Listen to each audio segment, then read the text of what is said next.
After Jesus went before Caiaphas the high priest, he was sent to the governor of the region, Pontius Pilate.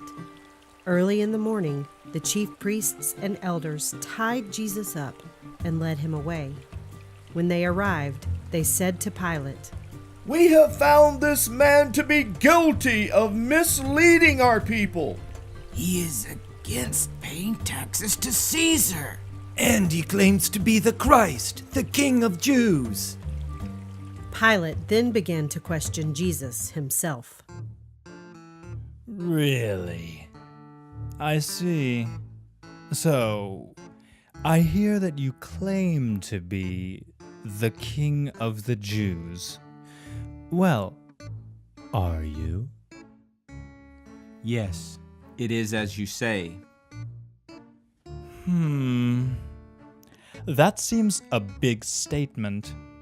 Don't you know that all of these chief priests and elders are charging you with lying? They want you dead.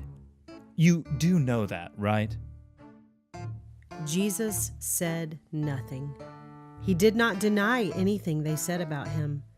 So Pontius Pilate went back to the chief priests and elders and told them that he found no reason to have Jesus killed. They pressed Pilate even more, saying, His teachings stir up all of Judea. He started in Galilee, but his fame has come all the way here.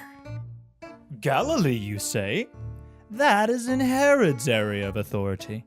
I will send Jesus to him for questioning.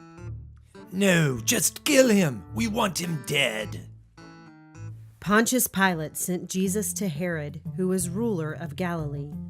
When Jesus got there, Herod was excited.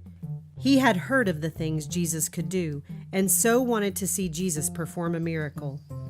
Herod asked Jesus many questions, but Jesus never replied. The chief priests and elders were there and yelled at Jesus and brought charges against him, but Herod and his soldiers just laughed. You've got to be kidding me. I've heard so much about you, but I've got to say, Jesus, you're really disappointing. You're supposed to be an amazing miracle worker, but you're just an ordinary man. We can change that, though. Guards, come, give Jesus a robe better suited to his fame. Herod was making fun of Jesus. He had his soldiers dress Jesus in a very fine robe, and they continued to laugh. Then Herod sent him back to Pilate. Send this man away from me. I don't even know why he was brought to me at all. So Jesus was again sent to Pilate. This time, when Jesus arrived, Pilate saw the robe he was in and laughed. He then said to the chief priests and elders, Look, you brought me this man. You said he was turning the people against the authorities. I have questioned him in front of you.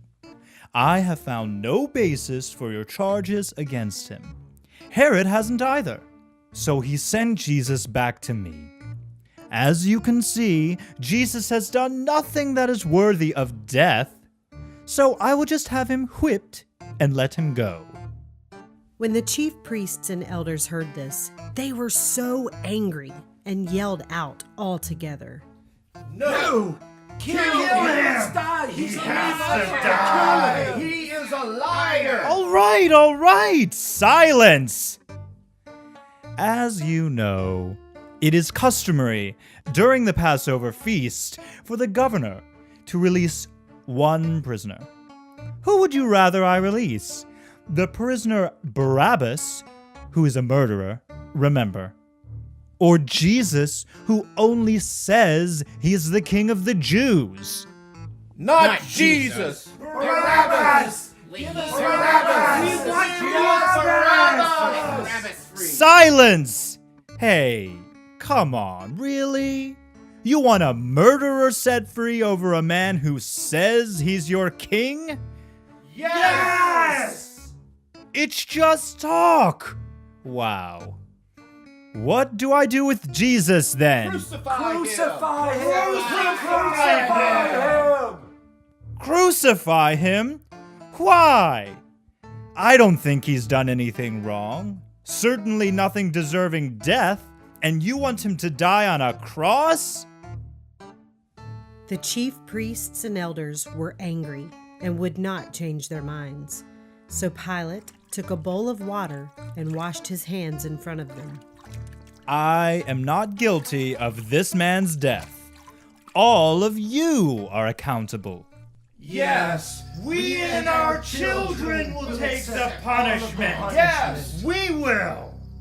So Pontius Pilate let the prisoner Barabbas go free and had Jesus taken to be whipped and then nailed to a cross.